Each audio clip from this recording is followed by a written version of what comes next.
Thomas, tu as travaillé pendant 6 ans chez L'Oréal. Qu'est-ce qui t'a poussé à tout plaquer du jour au lendemain pour fonder Pinot Bleu, qui est l'ancêtre d'OE? Ouais, bonne question. En fait, après 6 ans chez L'Oréal à Paris, j'ai fait 1 an chez Danone à Lyon. Ok. Pendant cette année, j'ai suivi une formation avec Ticket for Change et HEC pour être entrepreneur du changement. Et là, à la fois, je me sentais capable, un peu appelé à tout lâcher pour monter un business à impact. Je me suis dit, mais si moi, je le fais pas, alors que quand même, j'ai le CV, je sais pas, l'assurance, peut-être les finances, ou, qui le fera? Et donc, je me suis dit, osons. Et je me suis donné 1 an pour monter un projet impact, sans précisément savoir lequel. Et là, D'accord. là, j'ai rencontré François-Xavier, qui lui travaillait dans le vin. Un peu par hasard, on s'est rencontrés. Et ensemble, on a monté ce qui est devenu OE par la suite. Ça ressemblait à quoi les projets à impact en 2015? Ouais, en 2015, il y en avait déjà peut-être moins que maintenant, mais c'est une dure question. Ouais. Et en fait, il y avait moins ce truc de impact natif. C'était le début de B Corp, même aux US, etc.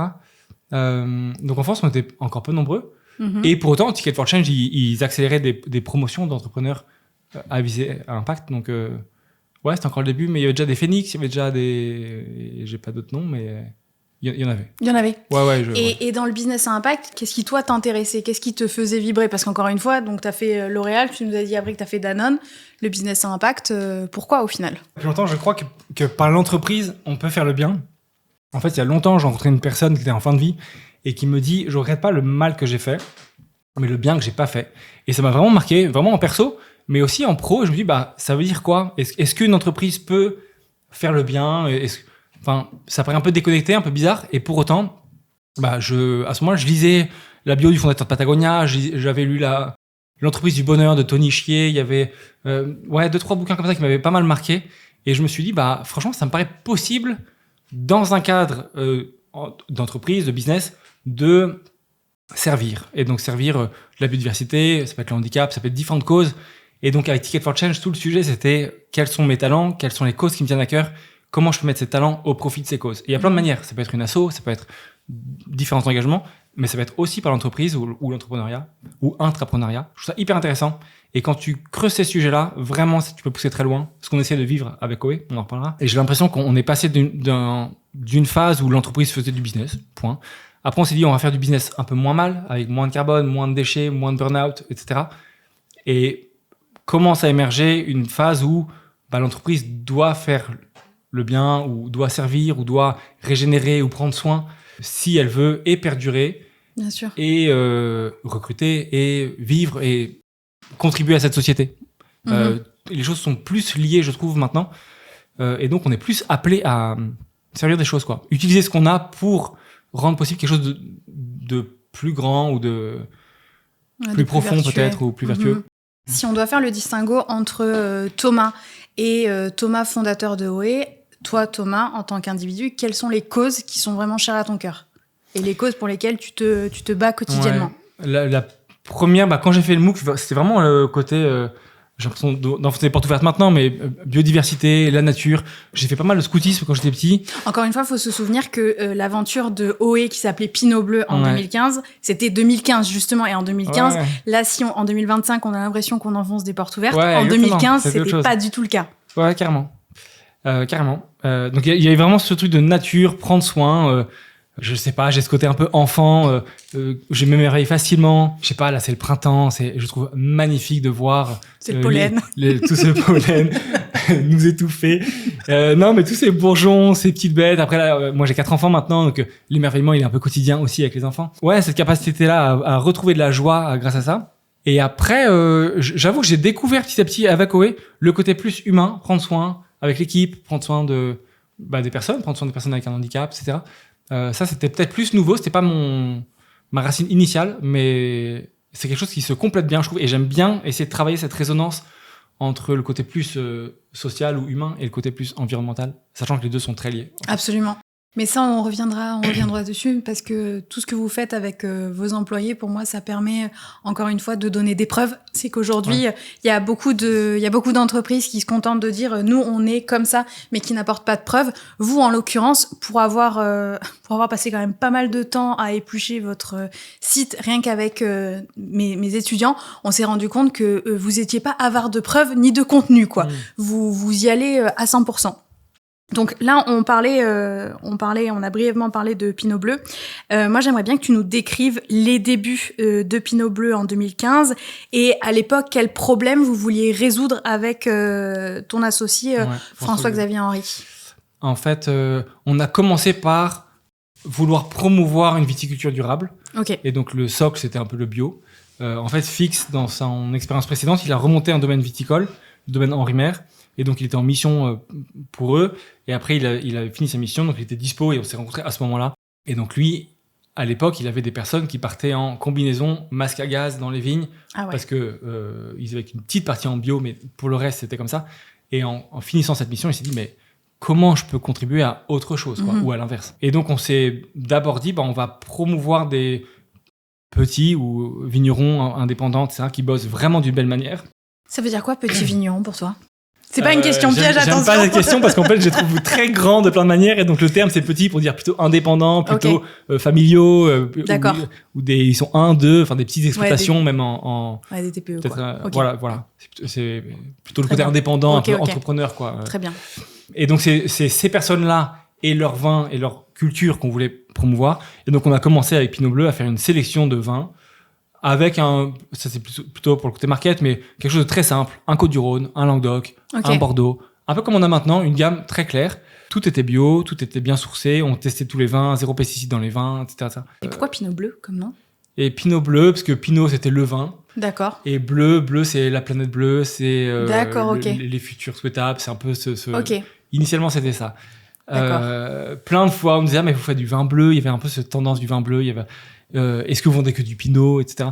Et donc en fait à un moment on s'est dit si on veut vraiment changer d'échelle il faut qu'on change ça. Et est venu OE à ce moment-là, switch hyper intéressant, et avec au-delà du changement de nom on a changé pas mal de périmètres. Mais bon, ça c'est en 2019 que vous changez le nom de la marque et vous changez Mais donc la jeunesse c'était ça, c'est une sélection de vins très claire, très simple. On voulait vraiment apporter de la simplicité et promouvoir une viticulture durable. C'est vraiment le donc vous êtes négociant.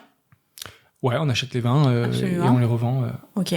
Donc, un modèle de négociant qui promeut et vend des vins sans pesticides. Bio. Oui, voilà. Ok, bien dans sourcé. Une gamme très claire, avec une expérience client très bien câblée. Ça, c'est un peu très bien. Quoi. Et de 2015 à 2019, comment ça se passe ? On déploie pas mal, pour commencer, le côté e-commerce. Ok. Et donc, on avait une appli, on avait le site, etc. Et donc là, il y a eu tout plein de montagnes russes et d'avancées. Et en fait, assez vite, on s'aperçoit que des gens viennent nous voir, pas tant pour les vins, que pour la qualité de l'ensemble de la sélection. Et donc, il y avait un truc de... c'est pas chaque vin, c'était pas le Côte-du-Rhône qu'on aimait, c'était la sélection. Et donc, des traiteurs ou des cavistes ou des restaurateurs ont commencé à nous faire signe. Et donc là, on a ouvert au B2B. Et c'est là où on a commencé à avoir plus de récurrence aussi. Enfin, un business qui évolue un peu. Aussi, il fallait changer dans l'équipe, avoir des personnes sur le terrain parce que les restaurateurs, il fallait aller les voir, etc. Et puis, toujours, on voulait plus loin en engagement parce que, là, on l'a pas trop dit, mais on parle plutôt du côté commercial. Mais quand même assez vite, parce qu'en 2017, on a été certifié B Corp. Et donc, et on a mis 1 an à être certifié. Donc en 2016, on a commencé à être certifié. Et donc, en fait, quasi dès le début de la boîte, on s'est mis sur ces rails-là. Et donc là, on commence à cranter, un peu en sous-marin. Parce qu'au final, visuellement, on vendait des vins bio, quoi. En sous-marin, on commençait à avancer la banque éthique, la question de l'équipe, enfin, voilà, et cranter toutes les facettes que B Corp nous pointait du doigt. Et là, ça a commencé à être les débuts de ce qu'est OE maintenant, quoi. Ok, hyper intéressant, sachant que en 2024-2025, la filière vin et spiritueux s'est un peu réveillée sur le dossier B Corp, mais vous étiez déjà sur le projet depuis 2017, quoi. Ouais, même depuis 2016, parce qu'on a mis 1 an à être certifié. Qu'est-ce que ça vous apporte, la certification B Corp ? Parce que c'est pas facile en plus à obtenir la certification B Corp et vous devez à chaque fois faire mieux. Tous les 3 ans. Exactement, tous les 3 ans. Donc, ça a vraiment structuré notre démarche de transition ou d'engagement en pointant du doigt, en certifiant des choses qu'on faisait. Par exemple, est-ce que tu pèses tes déchets ? Oui, non, oui. donc montre-nous ta courbe de déchets, quoi. Et donc c'est très tangible, très factuel. Donc ça nous a forcé à bien concrétiser tout ça et pas être dans l'intention. Souvent c'est un peu le risque dans l'impact où on se dit franchement demain c'est promis je ferai ça, mais l'idée c'est de le faire maintenant. Donner davantage d'intentionnalité ou prouver davantage de choses aux consommateurs?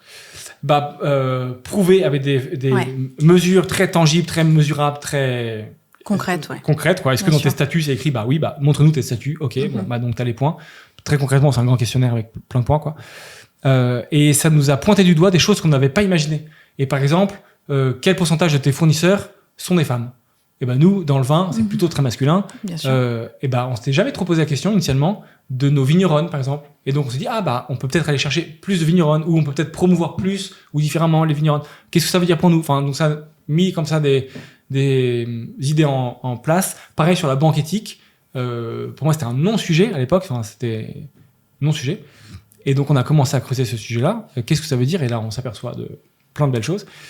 Et donc, maintenant, on est à la Nef, qui est une banque éthique.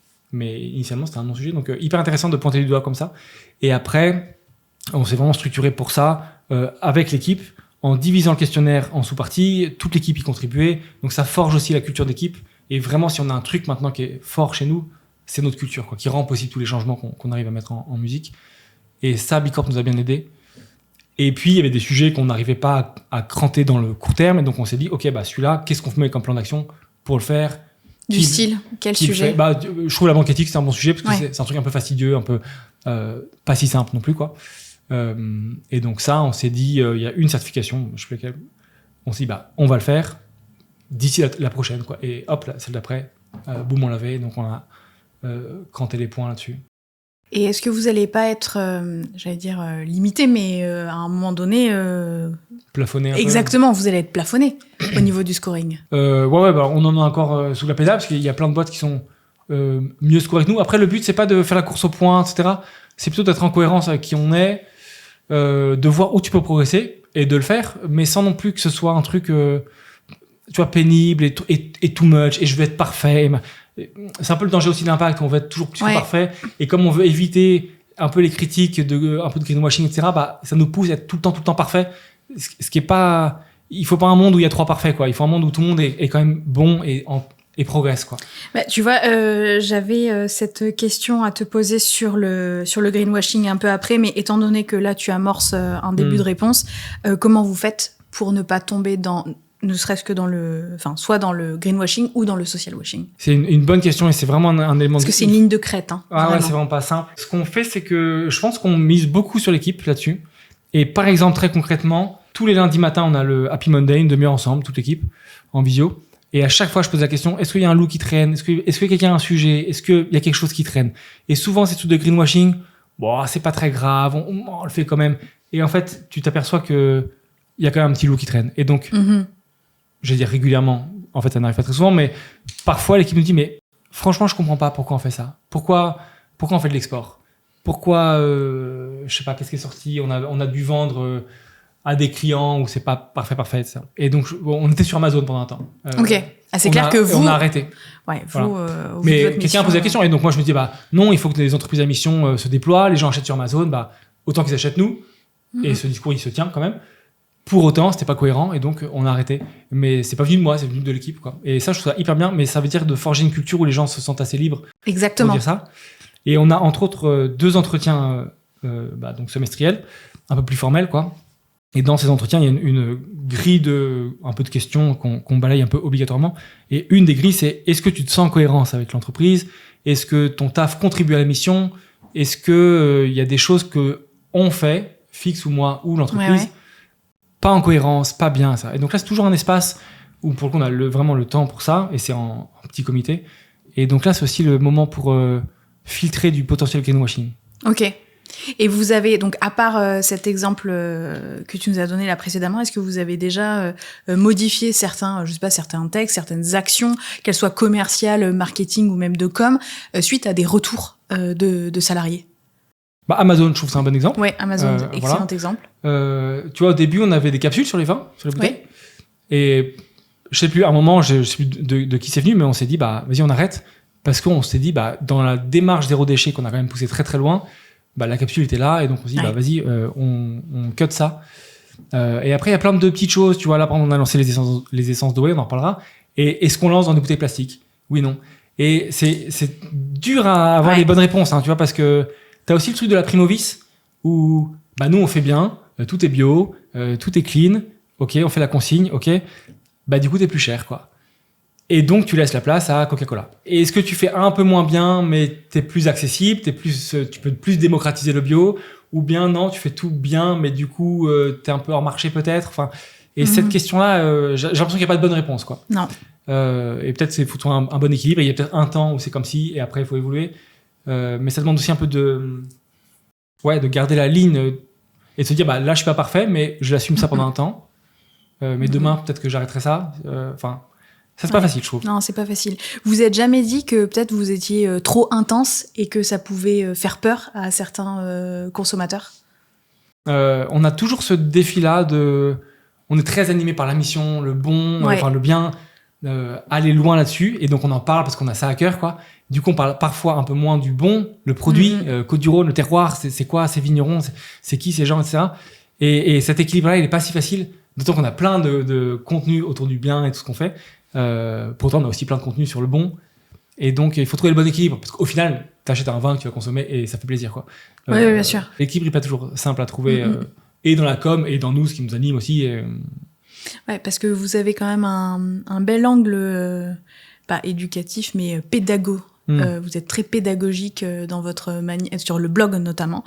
Votre blog, c'est une mine d'informations qui est là pour mettre à l'aise, et on sent aussi que vous ciblez des gens qui, de prime abord, sont peut-être pas des grands amateurs de vin, mais qui veulent vraiment s'y mettre. Et justement, eux, ils pourraient se mettre à consommer du vin en découvrant vos engagements. Mais ce qui est compliqué, je trouve, c'est que quand on est dans une logique, tu sais, de preuve, quand on est une entreprise à mission, je trouve que c'est toujours compliqué de dire les choses et en même temps de pas en faire trop. Tu vois, de pas être tout le temps dans la preuve, dans la justification. Oui, que ce soit pénible. Exactement, et que ce soit moralisateur. Exactement. Or, vous ne tombez pas dans ce côté moralisateur. Il y a pas de jugement. Et ça, je trouve que c'est rafraîchissant. Tu vois. Ouais, merci. À la fois, je voudrais qu'on soit activiste et qu'on bouge les lignes, mais je veux pas le faire en pointant du doigt ceux qui font mal, mais plutôt en montrant ce qui est bien. En émerveillant, etc. Et alors parfois on est évidemment tenté de dire c'est pas possible et on a envie d'être nerveux. Mais déjà rien que le mot activiste, il apparaît à un moment sur le site. Et avec mes étudiants, on a relevé un peu parce qu'on a étudié justement le ton de la marque Oé, et on se disait waouh, activiste, c'est un mot, c'est lourd de sens, tu vois. Tous les mots sont là. Il y a pas des mots qui sont placés ici pour rien dire. Il y a à chaque fois un réel sens. Ils ont été pesés, ils ont été millimétrés, et c'est vrai que tu sens que il y a de l'engagement, quoi. Voilà, ça y va. Hein. Ouais, c'est vrai. C'est vrai. Et au quotidien, on essaie de bien faire, de discerner, d'être bon là-dessus, de dire ok, c'est quoi le vrai truc? Si on fait ce mouvement-là, si on fait cette soirée écosystème chez nous, si on fait, je sais pas, tel produit, c'est quoi la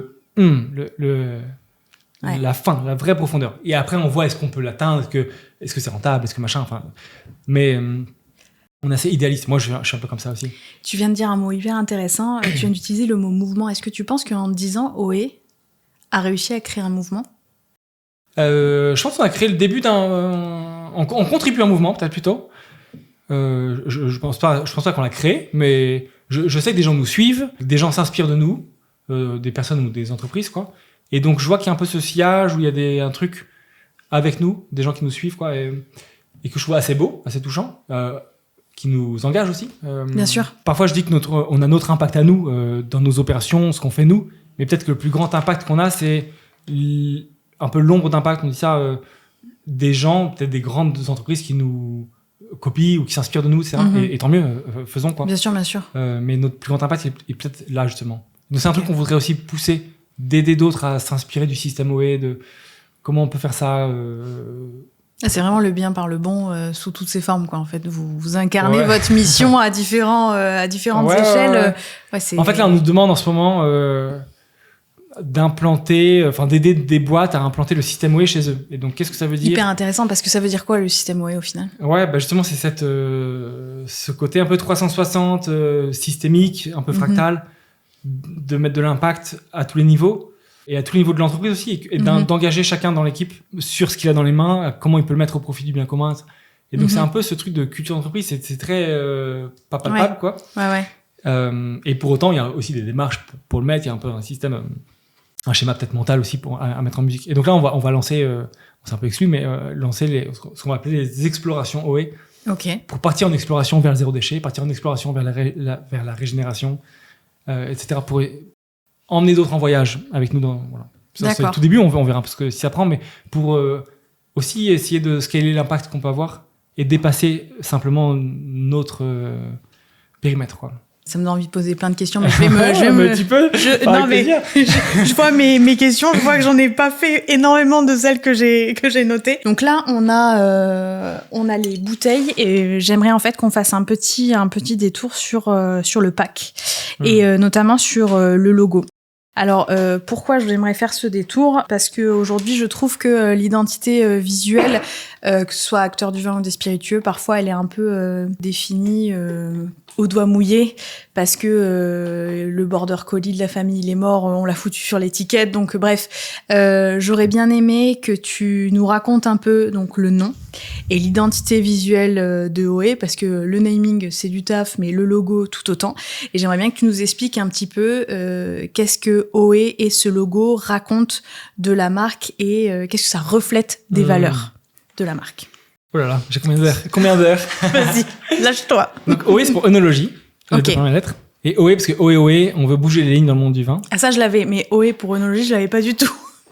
Et bah initialement il est là, le vrai truc, c'est ça, œnologie. Très bien. Et puis il y a ce truc de OE, c'est un peu français, French touch, etc. L'accent qui est un peu nulle part ailleurs, plus ou moins.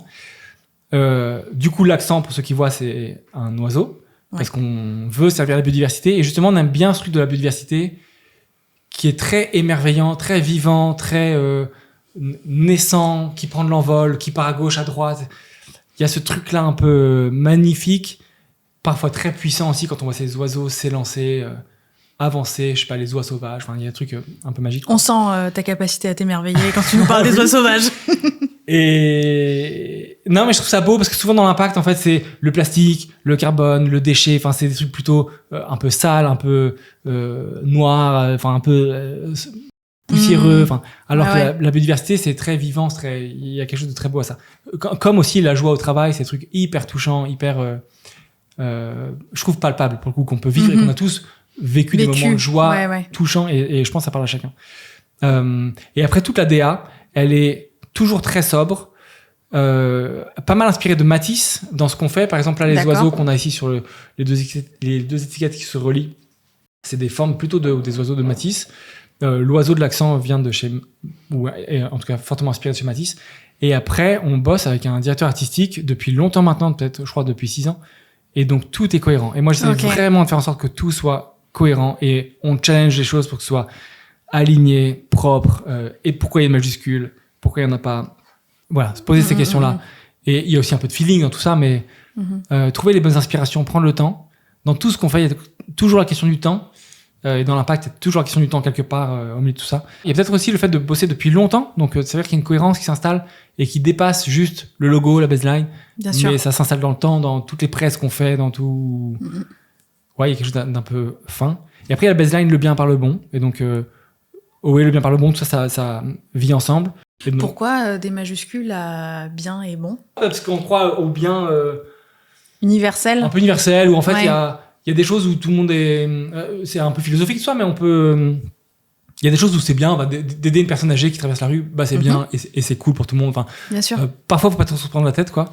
Et voilà. Enfin après on veut mettre le bon au profit du bien. L'un l'autre résonne. Et il y a ce truc aussi, le beau, le vrai, le bien, le bon. Souvent, quand on trouve l'un, bizarrement, les autres sont pas très loin. Ouais, absolument. J'aime bien prendre cet exemple du sport, où parfois, quand on voit un joueur qui joue bien, mais c'est tellement bon à voir, et c'est beau, enfin, il y a un truc un peu fou, quoi. Ah, bien sûr. Et dans le vin, il y a ça aussi, c'est magnifique, c'est des terroirs magniques, et qui génèrent du bon. Ouais, c'est un peu un esprit de communion. Et on est bien quand on est autour d'un bon verre. Enfin, il y a ce truc-là qui est assez touchant, je trouve. Il y a cette phrase, le beau dispose au bien. Donc il y a le beau aussi qui est dans tout ça, et quand on est dans un beau lieu, on est bien pour Bien sûr, discuter, bien sûr. pour il en sort de belles choses. Enfin, je trouve tout ça c'est assez beau et c'est ce qu'on essaie de vivre. Alors c'est un peu philosophique tout ça, mais c'est ce qu'on essaie de vivre en cohérence à chaque fois dans le fond de ce qu'on fait, quoi. Ok. OE, ça marche à l'étranger. Parce que Pinot Bleu, un peu moins. OE, c'est prononçable à l'étranger. Oui. Aujourd'hui, vous avez des marchés à l'étranger? Ouais, on commence à l'étranger. On Ok. est dans tous les pays scandinaves. On est. Ah ben, en soi, pas étonnant, vu votre Ouais. vu votre Ouais, mission. c'est vrai. Là, on va faire des choses très sympas au Danemark. On est en Allemagne, c'est encore le début. Ok. On est aux US, on livre à la voile à New York, on fait la consigne à New York. On est en Georgie Ça, je trouve et ça il génial. va se passer des choses. Et donc ça marche. En vrai, ça détonne un petit peu et il y a toujours ce truc de l'accent, mais en même temps c'est French Touch. Ouais. Je sais pas, il y a ce truc-là qui est très sympa. Pour le coup, le logo est très visuel et dans le monde du vin, souvent c'est domaine de quelque chose, machin. Ouais, c'est un bien peu sûr, long. bien sûr. Nous, c'est très court, c'est très interpellant. Donc les gens le mémorisent bien, ou voilà, ça interpelle, quoi. Et à l'étranger, c'est intéressant parce qu'ils voient. C'est vraiment différent de la France dans le sens où en France, j'ai l'impression qu'il faut toujours un peu se justifier. Ah, c'est bio, mais oui, quand même, c'est bon, je te promets. Ou on fait bien, mais vraiment, on fait bien. Ah, t'as vraiment l'impression Alors qu'à l'étranger, aujourd'hui, on a encore besoin en France de dire... nous, on ressent ça, ouais, quand même. Ah ouais? De moins en moins quand même, hein, mais De la part de la clientèle B2B ou B2C? là, je pense que c'est B2B plutôt. C'est hyper intéressant de voir à Ouais. quel point ils peuvent être pleins de préjugés. Ouais. Et après, c'est vrai qu'on est une marque un peu marketée, enfin, c'est travaillé. Et donc, en France, on est un pays producteur. On a quand même cette habitude de étiquette de vigneron, vin de Ouais. vigneron. Ouais, Et malheureusement. nous, on nous dit souvent, je voudrais un vin de vigneron. Alors que c'est vraiment des vins de vigneron avec des vrais vignerons qu'on connaît. On fait des vendanges avec eux, etc. Pour autant, comme c'est très marketé ou brandé ou, c'est pas l'attente qu'ils ont. Ils veulent un truc un peu vieillot, avec des guillemets. Ouais. Et sans aucun mépris, quoi. Pour autant, il y a des trucs marketés qui sont ultra vieillots. Ouais, ça fait, mais ils attendent un peu un Ouais. château, Non, bien sûr. voilà. Mais à l'étranger, ils ont tous les vins du Nouveau Monde, ils ont beaucoup plus de marques, ils connaissent beaucoup mieux Bicorp. Là, je pense à des discussions avec des Scandinaves qui nous disent « Ah, mais vous êtes Bicorp, mais du coup, vous faites ça ?»« Ouais, vous faites ça aussi. »« Ouais. » Et ça, mais canon. Enfin, et ils voient dans la DA, dans tout ce qu'on crée, ils voient la cohérence aussi. Là où en français, il verra une belle étiquette et à côté, il verra « Ah, c'est bio », mais il fera pas forcément le lien entre l'épure de l'étiquette et l'épure ou de l'honnêteté de ce qu'on va faire. Bien sûr. Voilà, enfin, c'est intéressant de voir que par pays, il y a des cultures différentes aussi dans le côté marketing, quoi. Ouais, c'est très intéressant. C'est très intéressant. En même temps, j'aimerais vraiment comprendre d'où ça vient, c'est-à-dire à quel moment on s'est dit qu'il fallait que le packaging soit dégueu pour que le produit soit bon. Parce que au final, il y en a certains, plus c'est marketé, plus c'est brandé, ils se disent bah non, si c'est marketé comme ça, c'est que c'est forcément pas bon ce qu'il y a à l'intérieur. Et j'aimerais bien comprendre quel mécanisme fait que en tant que Français, on fonctionne de cette manière. Parce que pour être parti aux États-Unis cet été, et clairement, je suis tombée dans ce travers-là où j'étais en face des rayons à Target. Là, les linéaires étaient bardés de références toutes plus colorées les unes que les autres. Et j'étais là, je me suis dit mais je sais même pas ce que j'achète en fait. J'ai l'impression d'acheter des stabilos. Enfin, tu vois, j'arrivais même pas à trouver une raison pour me décider d'acheter un vin. J'allais purement me baser juste sur l'étiquette. Et je pense que c'est une autre logique, tu vois. Et on dit en France, ah non, mais ça c'est marketing. C'est marketé. Et donc ça veut dire c'est fake exactement, en fait. Donc, c'est vrai qu'on a, si c'est bien, si c'est joli, c'est que c'est fake a priori. Ouais. Alors, il y a ce truc de si c'est joli mais que c'est creux, c'est fake.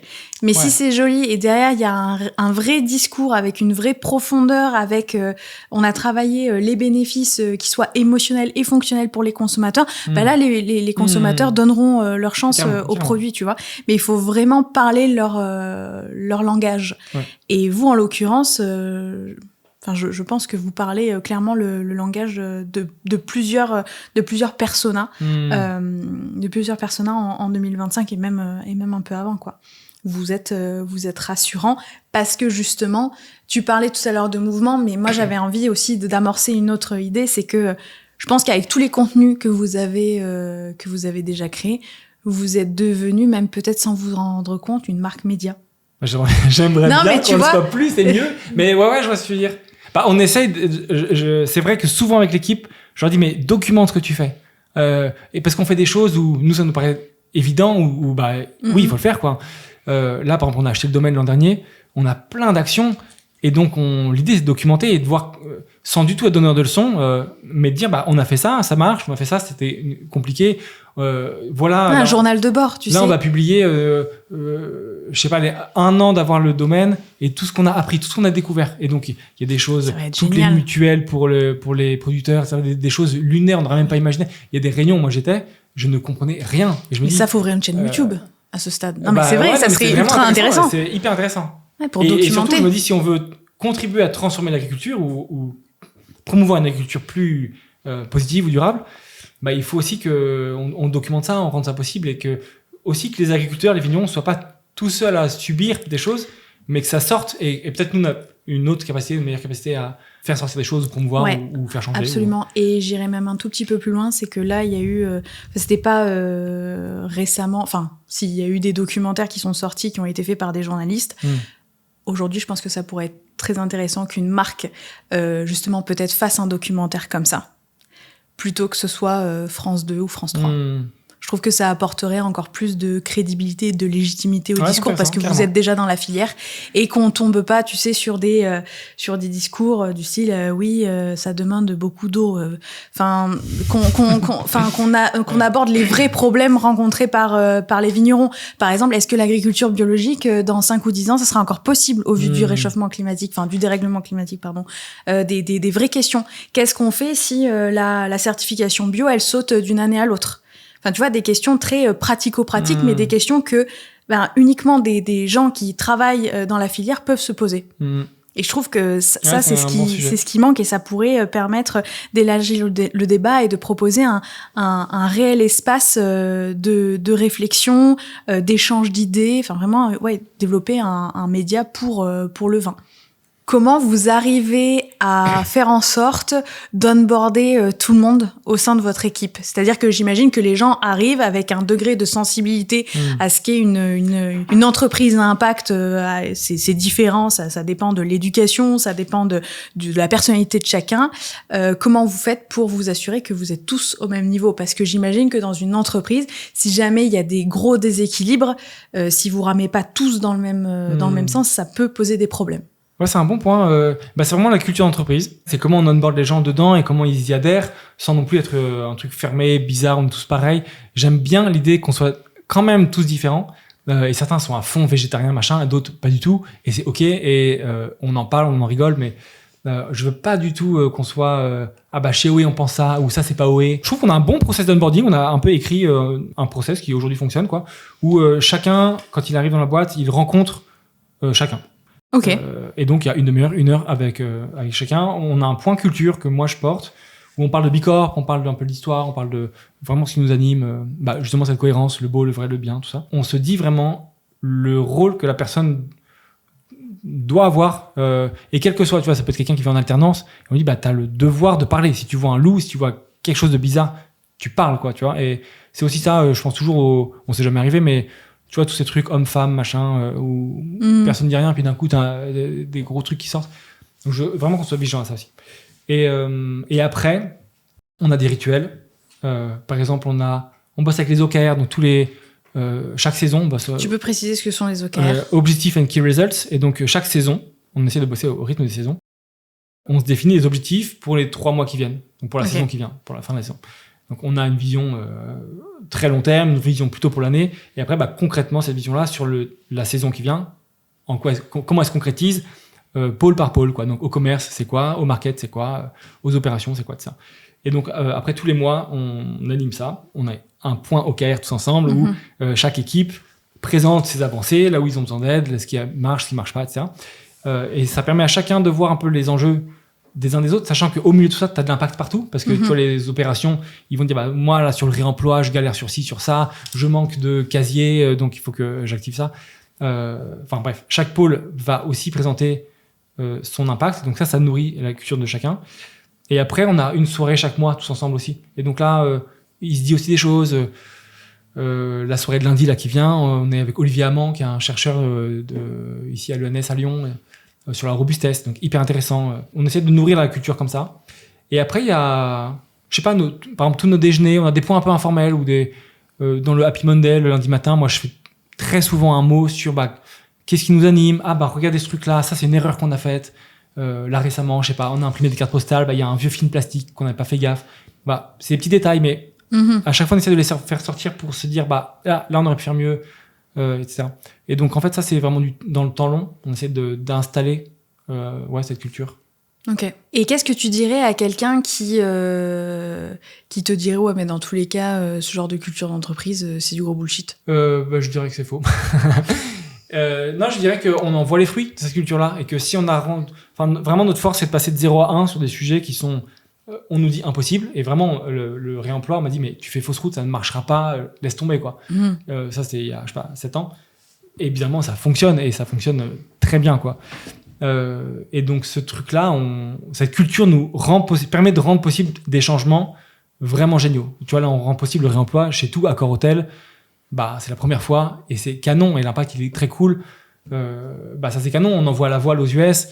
Bah on nous dit mais vous êtes des fous. Bah chiche on le fait quoi. Et on le fait. Et ça c'est notre culture de un peu. Bah on est un peu fou et on vous dit non pour passer par la fenêtre, vous passez par la cheminée. Exactement. Quoi. Voilà. Okay. Mais parce que c'est nécessaire. Enfin, si on veut créer le changement, il faut quoi. Et donc, ça, c'est que notre culture qui génère ça. Quoi. Tu viens de nous parler du réemploi. Vous avez été une des premières marques à remettre au goût du jour la consigne en 2020. Qu'est-ce qui vous a poussé justement à relever ce défi un peu utopique? Je sais que en Allemagne, la Pfand, ça existe depuis toujours. Et moi, à chaque fois que je vais en Allemagne, ça me choque qu'on n'ait pas ça en France parce que finalement, c'est du bon sens.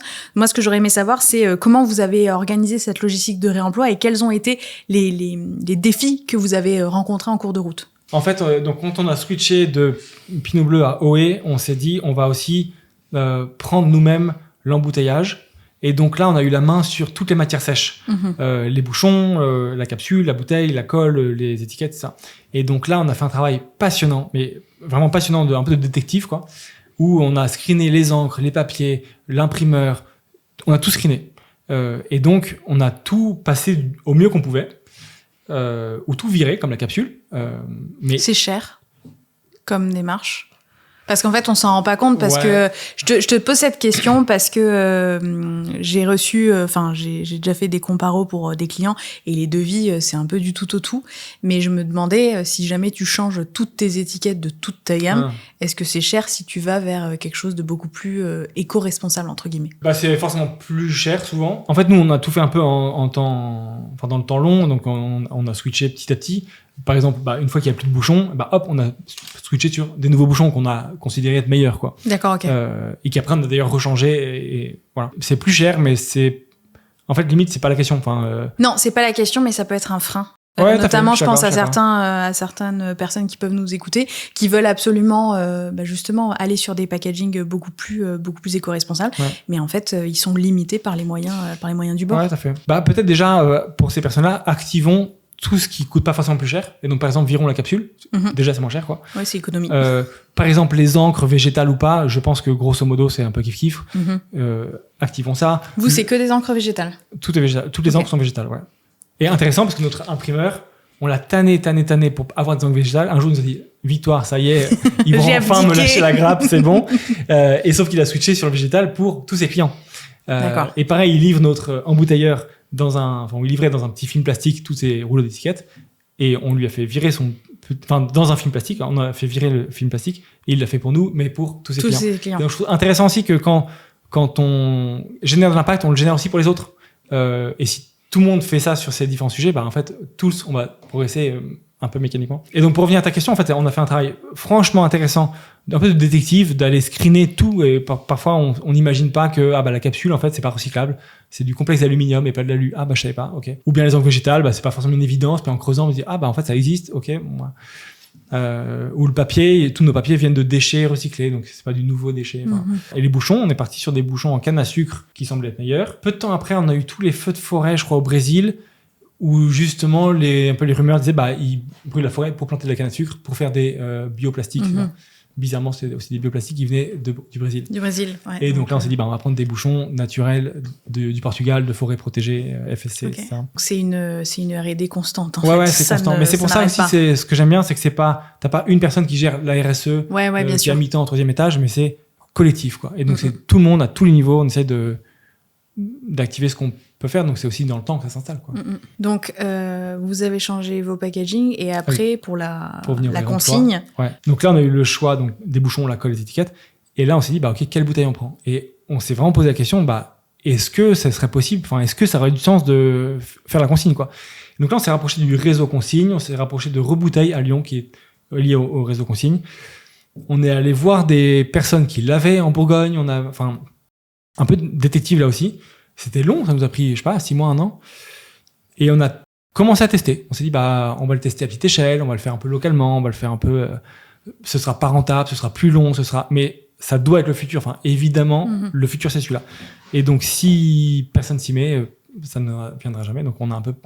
moi, j'avoue que j'aime bien marcher comme ça. T'as provoqué le destin, quoi. Si le futur, c'est celui-là, allons-y. Peut-être qu'on peut y aller petit à petit, peut-être on va voir, mais allons-y quand même, quoi. Tu y allais en te disant, on va apprendre en route. Ouais, exactement. Je sais pas comment on va le faire, mais on doit le faire. Ça doit...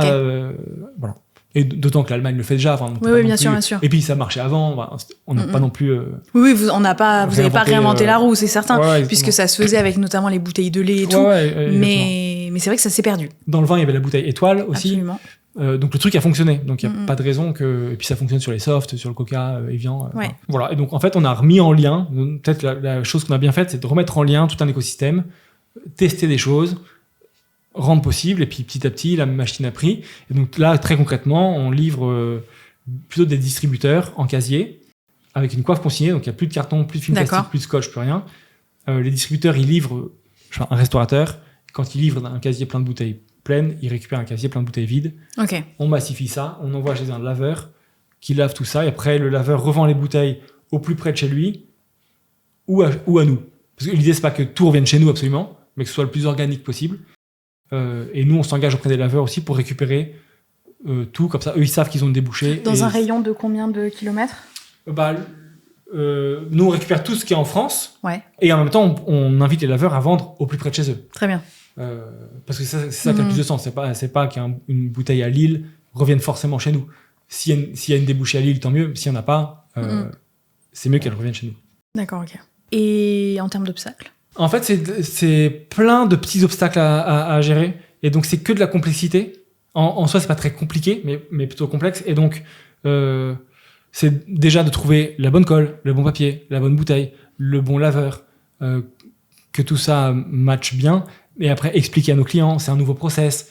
Alors, ils savent le faire sur des boissons, mais pas sur le vin, donc ils n'ont pas le réflexe. Comment on identifie ça? Est-ce qu'ils ont la place? C'est quoi le coût de consigne? Est-ce qu'il y a une contrainte? J'ai cassé une bouteille, qu'est-ce qui se passe? C'est un peu que ces choses-là. Et puis, c'est d'installer un nouveau geste aussi, qui n'est pas toujours perdu, mais en tout cas, sur le vin, il était perdu. Et donc, c'est nouveau. Est-ce que vraiment ça a du sens? Faut donc tout réexpliquer. C'est plus long, c'est plus de temps. Faut changer un peu les mentalités. Et donc... la vraie contrainte, elle l'était, ou elle est encore là. C'est nouveau, c'est du poids, il faut porter. Bien sûr.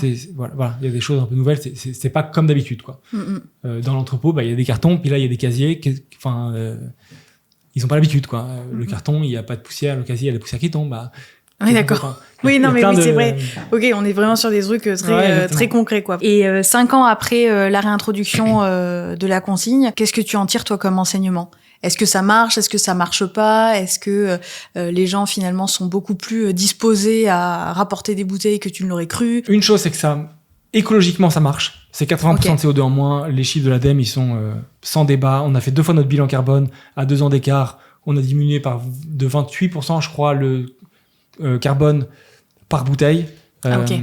Donc vraiment, écologiquement, ça marche. Logistiquement, ça marche. 95% de nos volumes en CHR, café, hôtel, restaurant, sont en réemploi. Et donc ça marche. C'est encore le début et on peut aller 1000 fois plus loin, mais ça marche, quoi. Il y a des choses qui marchent moins bien. C'est vraiment le passage à l'échelle. Que vraiment il y a une bascule qui se fasse chez les clients, que ce soit pas un test, que ce soit pas un truc nice to have, mais pas nécessaire. Que l'évidence se fasse, quoi. Vraiment, c'est 80% de CO2 en moins. Faut pas trop c'est clair, réfléchir, quoi. La bouteille, c'est désastreux. Mais ouais. Alors le recyclage, c'est très bien, mais réemployer, c'est vraiment mieux, quoi. Et il y a des bénéfices aussi. Donc il y a 79% de CO2 en moins, mais c'est 76% d'énergie en moins, 51% d'eau en moins. La métropole de Lyon, quand tu mets une bouteille à recycler, c'est 5 centimes par bouteille. Et donc, c'est autant d'argent que met la métropole qu'elle pourrait mettre ailleurs, dans d'autres sûr. choses. Et c'est aussi de l'emploi local, tous ces laveurs, c'est aussi souvent des assos ou des boîtes en réinsertion, etc. Enfin, c'est hyper intéressant, donc c'est tout un tissu économique absolument génial. Une bouteille neuve, même si 100% du verre se recycle, une bouteille neuve a besoin de verre neuf, donc de silice neuf, qui est une matière non renouvelable. Pour faire une bouteille transparente, il n'y a que 20% max de verre recyclé, et une bouteille sombre, c'est 80% max, donc 20% au moins. Ouais. Et donc, vraiment, c'est évidemment nécessaire de passer sur le réemploi, quoi. Peut-être dans les sujets, il y a ce que nous, on a absorbé, mais il y a toutes les fluctuations, tous les surcoûts, on ne maîtrise pas tout. Et on a peut-être cette capacité chez OE à lancer un projet parce que c'est l'évidence et c'est le futur, mais sans tout maîtriser. Et on se dit, on verra. Et donc ça, souvent dans un projet économique, c'est dur de ne pas tout maîtriser. Souvent, on veut faire tout le PNL, tout le BP, tout nickel. Et en fait, il y a des choses qu'on ne sait pas. Et donc, nous, on a cette capacité à le lancer quand même. Et je comprends que tout le monde ne puisse pas faire ça. Hein, tu vois, mais... Bien sûr. Ça demande... C'est soit ça a du temps, soit ça a de l'argent. Ouais. Voilà. Donc, c'est encore le début du réemploi en France. Pour autant, c'est quand même en train de prendre. Vraiment, ça a du sens. T'y crois. Ah ouais, j'y crois parce que un jour, il n'y aura plus de silice. Oui, non, mais bien sûr. Par la force des choses, tu vois. Oui. Et c'est un geste bien évident. sûr. Enfin, vraiment, tout le monde est convaincu que c'est du bon sens. Il faut quand même retrouver ce geste. Alors, en restauration, c'est très facile parce que c'est sur place, c'est très circulaire. Là où c'est plus difficile, c'est sur les consommateurs finaux. Est-ce que je vais aller rapporter ma bouteille dans un Franprix ou dans une épicerie zéro déchet? Certains commencent à le faire, mais il faut que la bascule se fasse. Ça, c'est pas encore Après, fait. en ville, c'est beaucoup plus facile pour habiter à la campagne. Ouais. C'est pas la même chose. Ouais, tout à fait. Vous êtes beaucoup mieux équipés, disons. Tout à fait. Et après, il y a tous les drives. Par exemple, dans un drive, tu peux rapporter des casiers avec des bouteilles vides. Enfin, il y a plein de schémas. Il y a des boîtes qui livrent et ramassent elles-mêmes. Enfin, c'est en train d'émerger et vraiment la bascule va se faire. Peut-être qu'elle prend plus de temps que ce que j'aurais souhaité. C'est normal. Je pense que c'est normal. On réintroduit des Ouais, anciens usages. On a été habitués, tu sais, à jeter. C'est un truc tout con, mais bien on sûr, nous a bien appris sûr. à faire le tri sélectif. Ouais, Maintenant, tout à on fait. nous dit qu'il faut garder nos bouteilles et changer notre manière tout de à fait. fonctionner. Donc, ça va prendre du temps, Clairement. mais l'humain étant très adaptable, je suis pas inquiète, tu Oui. vois. Bon, là, on l'a quand même bien saisi. OE ne se contente clairement pas que de vendre du vin. On reviendra après sur les essences. Vous accompagnez aussi donc les vignerons vers l'agroécologie, notamment via le programme OE. OE pour la biodiversité. Et il y a 1% de votre chiffre d'affaires qui est reversé, qui est consacré à ces projets. Est-ce que tu peux nous en dire davantage sur ces initiatives et sur ce qu'elles représentent pour vous? Ouais. Vraiment, c'est inspiré de Patagonia, du 1% pour la planète, et se dire comment on peut contribuer à aller plus loin. Et donc, il y a la question d'accompagner les vignerons. Et après, une fois qu'on a un bilan, qu'est-ce qu'on en fait? Comment on peut activer tout ça? Et donc là, on s'est dit, on s'associe à une boîte qui s'appelle EcoFarms, avec qui on travaille. Et donc, tous les vignerons avec qui on travaille, on fait passer EcoFarms pour analyser les sols.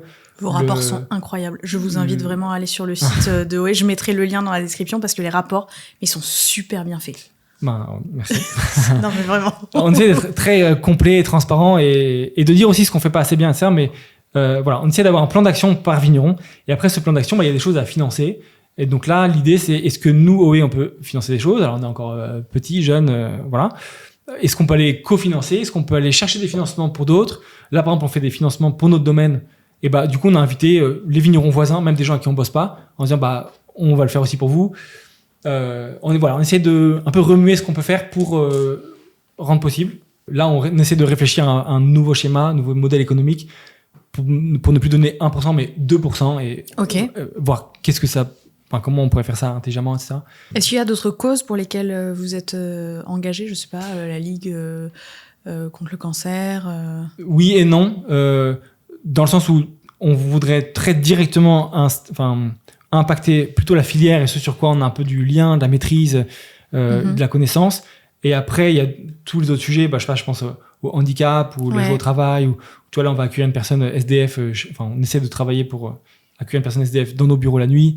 Donc ça, c'est d'autres causes plus sociales. Et en même temps, il faut aussi choisir ses combats et être bon dans ce qu'on fait. Oui, bien sûr. Vouloir tout faire et n'importe quoi. Bien sûr, voilà. bien sûr. Il faut que ce soit cohérent avec votre ADN et votre cap. Voilà. Et c'est vrai que sur le sujet, en fait, on a très avancé sur le sujet faire moins mal, donc moins de carbone, moins de déchets, grâce au réemploi. Ça vraiment, on a bien poussé. Et une entreprise, un partenaire qui voudrait bosser avec nous en zéro déchet, on sait vraiment le faire. C'est lunaire. Et après, on a ouvert le sujet de plutôt régénération, prendre soin de la biodiversité, des sols, des personnes, etc. Et donc, comment on peut être une entreprise régénérative qui fait pas seulement moins mal, mais plus de bien. Et la chance qu'on a avec l'agricole ou l'agriculture, c'est que la biodiversité, elle peut justement renaître et revivre, etc. Donc, on peut favoriser les conditions de la régénération. Et donc, c'est ce qu'on essaie de faire. Et de fait, on essaie de faire ça aussi sur le côté humain. Ok. Par le handicap, la question de joie au travail, ça, où c'est un peu similaire aussi. Ouais, bien sûr. Non, c'est similaire et en même temps un peu différent parce que je posais la question justement sur tout ce qui était ligue contre le cancer et tout parce que ce sont les plus grosses assauts entre guillemets qu'on voit associés à certaines marques. Mais je trouve ça pas beaucoup plus intéressant, mais beaucoup plus pertinent au vu de votre cap stratégique d'avoir fait ces choix en fait. C'est beaucoup plus cohérent et pertinent avec votre ADN. Petite question parce que tu parlais de régénération et d'agriculture régénérative, pardon. Avec qui vous collaborez du coup sur ce volet? Ecofarms vous aide beaucoup. Ouais. Et après, on a des personnes sur le terrain. Mais des domaines, est-ce que vous avez des domaines pilotes?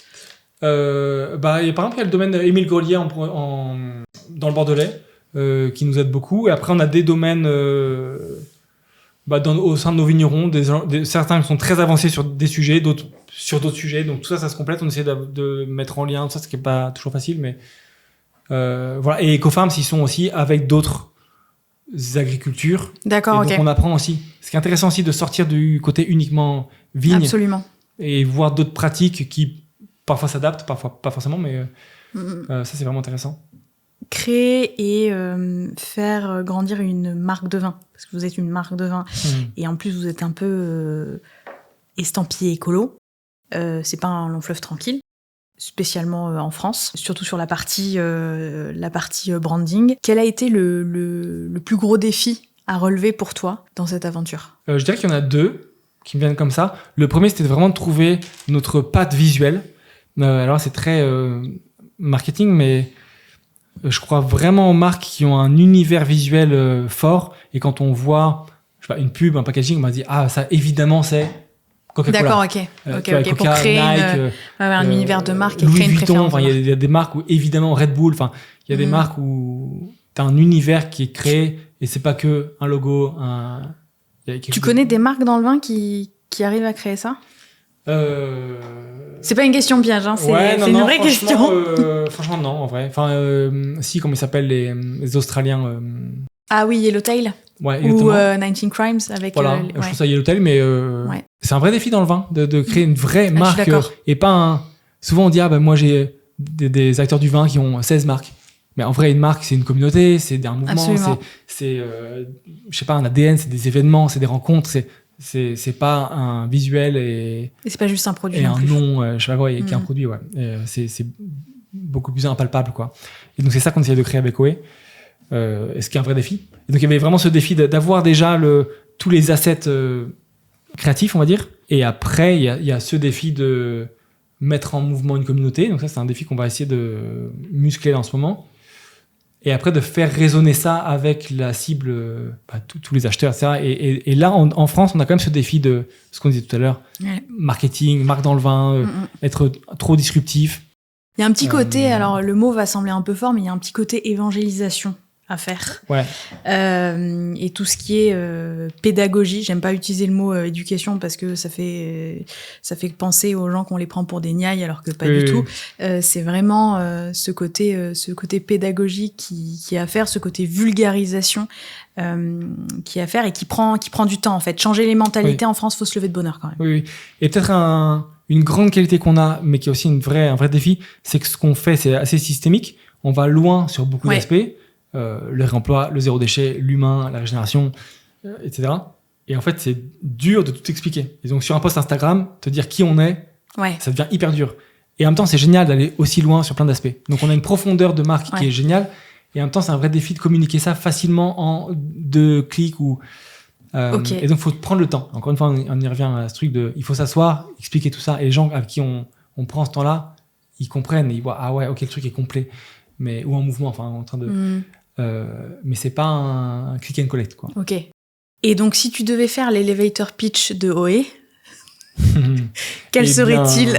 Ce qu'on dit aujourd'hui, c'est que OE, c'est une entreprise à mission, B Corp depuis 2017. On crée des produits et des expériences au profit du bien commun. Et concrètement, on produit le vin, le champagne OE et les essences d'OE, qui sont des sodas botaniques faits avec les plantes qui régénèrent le domaine OE. C'est vachement long quand même, si je peux me permettre. Ah oui, après, c'est le temps elevator, on a le temps d'aller au 4e étage. Oui, c'est vrai. Mais je me dis qu'on dit entreprise à mission avant de dire entreprise à mission dans le secteur du vin ou dans le secteur de la boisson. Ouais, c'est vrai. Et je me dis que c'est là peut-être où on peut perdre des gens. Tout à fait, carrément. Et quelqu'un qui veut des boissons, et il veut pas forcément la mission, le truc, le machin. Après, nous, là, on raisonne le mieux, c'est avec les gens qui comprennent ça. Donc quand même, on... Oui, non, bien sûr. Et après, ce pitch-là, il est mouvant, on le challenge régulièrement avec l'équipe aussi, parce que là, on a lancé les essences d'OE, ça a 4 mois, donc ça a quand même bousculé le fait de sortir du vin. Et donc, tout le pitch, il devient différent. On lance des services, ça devient un peu différent, ça vient compléter ça, etc. Donc, c'est pour ça que cette idée de mouvement média, on y est presque. Vous avez jamais été tenté d'aller faire un tour, je sais pas, à Bellecour et de pitcher la marque et de demander aux gens une entreprise à impact, ça vous inspire quoi? Parce que là, on va à Bellecour, on a de quoi faire. Hein. Ce serait vraiment intéressant de faire ça, de filmer ça, de faire des petits contenus, etc. Je pense quand même les gens connaissent des gens comme Patagonia, comme, je sais pas, La Ruche qui dit oui, Too Good To Go. Oui, mais qu'est-ce qu'on met clairement derrière ce mot impact? Ah oui, ouais. C'est ça, surtout, je trouve que c'est un peu un mot valise, tu sais, entreprise à impact, tu sais pas trop. Et encore une fois, si je dois être, je vais être maxi transparente. Moi, à la base, les entreprises à mission, c'est pas que j'y crois pas, c'est qu'il me faut des preuves. Je fais partie des gens qui ont besoin de données ultra tangibles. Et ce qui m'a plu dans votre approche, c'est que tout est prouvé, tout est sourcé, tout est documenté. C'est limite un travail quasi journalistique, tu vois. Et ça permet de mettre les gens en confiance, de pas passer pour des bonimenteurs ou des charlatans, tu vois. Je trouve que vraiment ça fait la différence. Mais encore une fois, il faut quand même arriver à capter les gens qui vont être capables de lire l'intégralité des contenus sur votre site. Parce que votre site, il est très intéressant. Comme tu le disais, il est intense. Hein. Si vous n'avez pas la possibilité de tout mettre en légende sur Instagram, mais alors votre site, vous pourriez faire deux, trois pages supplémentaires, je pense. Tu vois. Parce que vraiment, il y a beaucoup de choses. Et je me dis, comment on arrive à le vulgariser et à faire en sorte que les gens arrivent à capter ce qu'est une entreprise à mission, ou une entreprise à impact, sans arriver en disant coucou, on est une entreprise à impact. Ouais, ça fait, c'est un bon point. De fait, on a cette page Faire le bien, qui est un peu le rapport d'impact, qu'on veut être un peu mouvant et on essaie de... Qui va super loin parce que vous expliquez même ce que vous faites avec l'équipe et tout. On essaie de dire les choses et que ce soit assez complet et en même temps l'idée c'est d'utiliser ça pour aussi mettre en mouvement les gens et dire attends, si tu veux faire pareil, viens, le lien c'est ça ou la bonne personne c'est ça.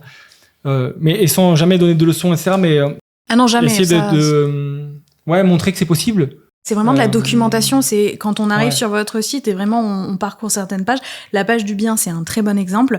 On a l'impression d'être, de voir toutes les petits trous de l'entreprise qui tournent où vous nous dévoilez un petit peu comment en fait l'entreprise tourne.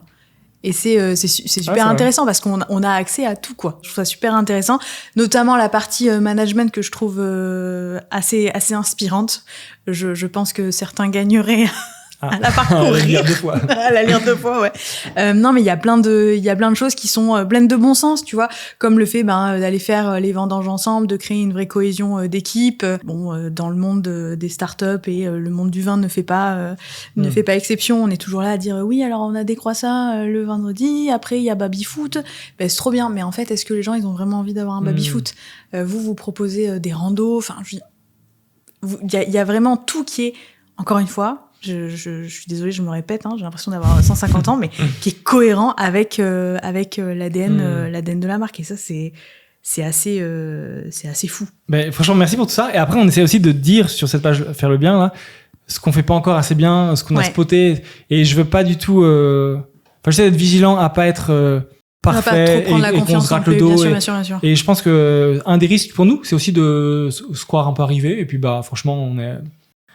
Non, mais je pense que vous êtes pas du tout arrivé, mais vous êtes quand même solide. Ouais, on a plein de belles choses, mais on n'est pas parfait. On est vraiment en mouvement. Et vraiment, c'est un mouvement collectif et on le rend peut-être visible, mais il est possible que parce qu'on travaille avec des laveurs, avec Ecofarms, avec des vignerons, avec des scientifiques, avec l'agence de l'eau qui nous aide sur des sujets. C'est vraiment un collectif, quoi. OE, on est peut-être parfois le chef d'orchestre, on est peut-être parfois le truc un peu visible, ou le produit final qui est sur la table des gens, mais... ou la caisse de résonance, mais voilà. tu vois, c'est... Bien sûr. Ouais. À vos débuts, vous étiez quand même très très axé vente en ligne.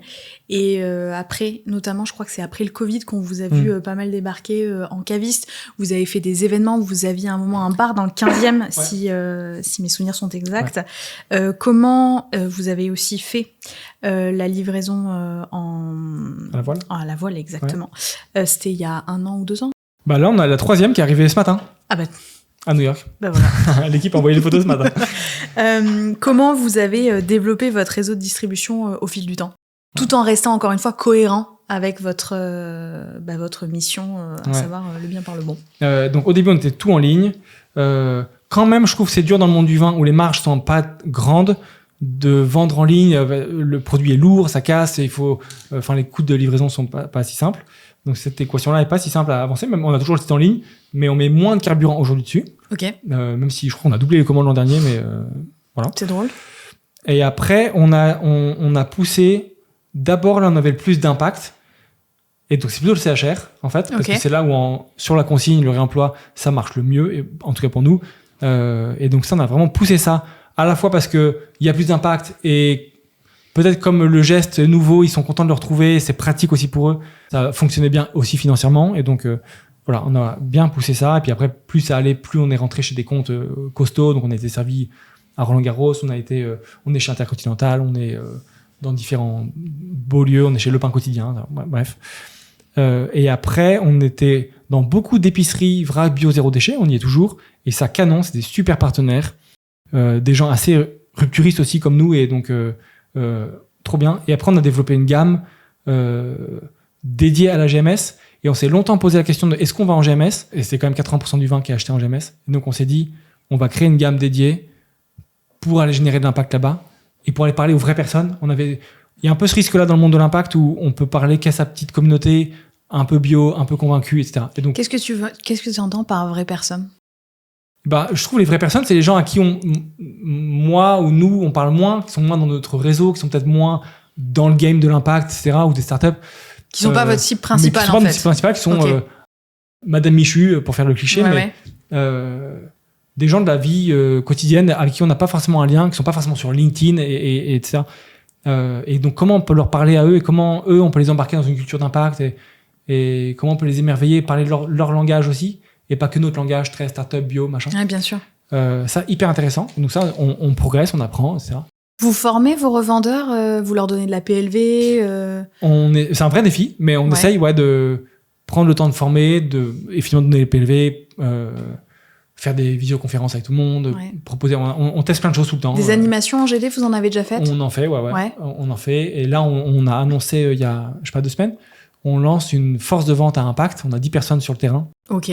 En France, partagées avec 2 autres marques à impact. Et donc, l'idée, dans le vin aussi ? Non. Ok. Avec Ramdam Social, qui fait des... Je connais pas. Qui fait des chips, des biscuits apéro, etc. Et chaque paquet acheté cofinance des repas pour les étudiants, pour des personnes défavorisées. Et avec Café Joyeux. Oui, Café Joyeux, oui. Qui est plutôt sur le côté insertion, handicap, etc. Très bien. Donc hyper intéressant. Et après, on a ouvert l'export. Et donc pendant longtemps, pareil sur l'export, on s'est dit, export égale pollution. Et est-ce que vraiment on promeut plutôt une culture ou une consommation locale ? Est-ce que vraiment l'export, ça a du sens ? Vous auriez pu vous limiter au petit export, entre guillemets. Pas partir sur le grand export. Tout à fait. En fait, on s'est plutôt posé, pour dessiner une roadmap à l'export qui a vraiment du sens. Et après, on s'est dit, OK, on va la déployer. Et donc, par exemple, les US, je trouve c'est un bon exemple où au début, on envoie en cargo un peu, voilà. Ensuite, on envoie à la voile, on essaie de faire moins mal. Ensuite, on active le réemploi comme on fait à New York. Et après, l'idée, c'est d'embouteiller localement. Donc, vous envoyez en bulk ? On va envoyer, c'est pas encore fait, mais on va. Et après, on a encore toute une roadmap par la suite. Donc, à partir du moment où on était assez clairvoyant là-dessus, on s'est dit go, on y va. Mais je voulais pas qu'on lance tant que c'était que... sans avoir une vraie vision derrière, quoi. D'accord, ok. Donc attendre d'avoir les objectifs, oui, c'est plutôt... ça me semble pas déconnant, je pense un peu notre fonctionnement, comme sur les réemplois, on s'est dit, OK, en fait, c'est possible. On voit le truc au bout. Ah ouais. Mais comment on le fait Voilà. Et après, on navigue un peu dans tout ça pour rendre possible, donc ça prend du temps. Mais en même temps, pas en dépit du bon sens. Ouais, voilà. Ouais. Côté marketing et com, selon toi, quelle a été votre plus belle réussite ou ce dont toi tu es le plus fier? Non, mais il y a des petites choses, il y a des collabs qu'on a fait avec Malika Favre, que j'adore cet artiste, etc. Mais peut-être il y a une chose, c'est cette cohérence que tu évoques, qui est vraiment dure à trouver quand même, parce que c'est que du fine-tuning, c'est que c'est vraiment du détail, c'est le diable est dans les détails. Ouais, ça c'est rude, j'allais dire, enfin c'est vraiment... je le trouve pas facile à tenir et j'admire les marques qui le font et je trouve qu'on essaie de le faire et il y a plein de choses où on n'est pas au niveau de ça, mais pour autant quand même dans le temps on a quand même réussi à installer quelque chose et installer une DA qui est je trouve belle, enfin en tout cas nous on se sent bien en résonance avec ça, aller jusqu'au bout et quand même réussir à l'expliquer. Enfin, elle est jolie mais surtout elle reflète votre positionnement parce que à la limite le j'aime pas, je vais te dire oui tout à fait. Et voilà, ça ce truc là je trouve que c'est un vrai beau travail qu'on a réussi à faire et qui s'est inscrit dans le temps et ouais, ça, je trouve que c'est une belle fierté quand on voit la marque s'exprimer ou quand moi j'ai des gens des gens géniaux qui me disent mais Tom, évidemment que j'achète du Ohé. Enfin, ouais, je sais pas, ça, je trouve que c'est des petites victoires qu'on aime, quoi. Et à l'inverse, est-ce que tu as des idées d'action comme ou market ou même commercial où là tu t'es dit on l'a fait, c'était intéressant, mais on le refera pas? Je pense qu'il y a des choses où on referait, mais on irait beaucoup plus loin. Par exemple, des collabs avec des artistes. On a fait des choses vraiment géniales, mais je pense qu'on pourrait aller beaucoup plus loin. Et par exemple, pas faire qu'une petite bouteille. Dans le vin, c'est un peu ça. On fait une étiquette, c'est sympa. Voilà, c'est un peu one shot. Bon. Mais on peut créer un univers beaucoup plus costaud. Un jour, j'aimerais bien qu'on réouvre un bar, on pourra en reparler, ou un lieu en tout cas, et que ce côté artistique puisse s'exprimer de manière encore plus costaud. C'était intéressant le choix 15e. Ouais. C'est vrai que je l'aurais peut-être pas mis dans le 15e, moi. Tu vois? Parce que j'étais encore à Paris et à cette époque-là, j'habitais dans le Marais. J'étais là en disant, franchement, flemme d'aller. Ouais, je comprends. Flemme d'aller dans le 15. En fait, ça s'est fait. C'est le bout du monde. Ça s'est fait en partenariat avec un hôtel. Et donc, moi, je connaissais le directeur de cet hôtel et on était hyper chaud pour faire le lieu. Et donc, on n'a pas trop eu le choix parce que c'était en bas de l'hôtel, quoi. Donc, ça s'est fait là. Et un des learnings, c'est que, évidemment, emplacement. Oui. Et donc. Emplacement par rapport à votre cible, en fait. Ouais, exactement. C'est que je sais pas si votre cible elle est très 15e. Ou alors, faut vraiment lui donner une très très bonne raison d'aller dans le 15e. Et en fait, on s'est dit, il y a un peu ce bémol-là, ou ce sujet-là. Et franchement, on va apprendre, on va le faire, on va se donner 6 mois, et on va voir. Et j'aime bien cette logique-là aussi de se dire, tout n'est pas parfait, on maîtrise pas tout, mais. Et en fait, c'est passé des choses, mais absolument géniales. Des choses qui n'ont pas du tout marché. Et génial. On a hyper appris. Et là, vous avez votre propre petit laboratoire d'expérimentation. Ouais, ça marche pas. C'est pas grave, en fait. Vite, quoi. Et parfois, on s'interdit un peu ça marche pas. Parce que si on lance, il faut que ça marche. On s'investit en temps, en argent. Pour autant, il y a plein de bénéfices, même quand ça marche pas aussi. Et donc, c'est cool. Par exemple, là, on voit que le vin ou les boissons, c'est vraiment ce qui compte, c'est pas tant le produit, mais la rencontre autour du produit. Oui, absolument. Et donc, nous, pour l'instant, on vend beaucoup le produit, mais comment on peut générer plus de belles rencontres, plus de liens sociaux, plus de confrontations, plus d'émerveillement, plus de réunir des publics qui se connaissent pas. Et on a une belle capacité à le faire ponctuellement, ici et là. Mais si on avait des lieux, ou si on avait plus de lieux, on pourrait le faire plus, mieux, et donner une vraie résonance au produit, qui est que le support de quelque chose qui a la vraie valeur, quoi. Et quand tu achètes une bouteille de champagne, c'est pas tant la bouteille que tu achètes, mais le moment de célébration qui va aller avec. Et c'est ça qui a la valeur, c'est pas la bouteille en tant que telle, quoi. Et je dirais même le sentiment d'appartenance, parce que vous avez quand même réussi à créer une communauté assez engagée. Comment aujourd'hui vous impliquez vos clients dans votre aventure de marque? C'est un bel enjeu qu'on est en train de saisir là et dans les mois qui viennent. Je vois qu'on a plein de choses à faire. J'ai dit un boulevard, plein de choses à faire. Il y a beaucoup de gens qui nous suivent de près, qui s'inspirent de ce qu'on peut faire, qui nous aident, qui nous donnent des conseils, qui nous challenge. Et toute l'idée, c'est de réunir ces personnes-là, les mettre en mouvement. Je pense qu'on a une belle capacité à fédérer et voir ensemble qu'est-ce qu'on veut générer ensemble. Et c'est un peu notre fonctionnement avec l'équipe. Parfois, on se pose ensemble, on se dit, ok, c'est quoi le next move? C'est quoi le truc qu'on veut faire tomber? Ça, on l'a fait à 2 avec FX au tout début. Maintenant, on est 21. Si on était 50 avec la communauté, ou 100 ou 500, qu'est-ce qu'on ferait tomber, quoi? Et donc là, c'est intéressant. Et là, on peut penser, je sais pas, politique, on peut penser beaucoup plus social. On peut penser, je sais pas, faire tomber faire basculer une ville dans le réemploi. Enfin, on peut penser plein de choses. Et le pouvoir des communautés est hyper fort. Après, à nous de bien le faire intelligemment et très humblement aussi, quoi. Et il y a aussi le fait de mettre en mouvement chacun de nous, parce que la communauté, c'est aussi la somme de chacun. Plusieurs individus, bien sûr. Donc, si on crée plus d'impact ensemble, qu'est-ce qui se passe?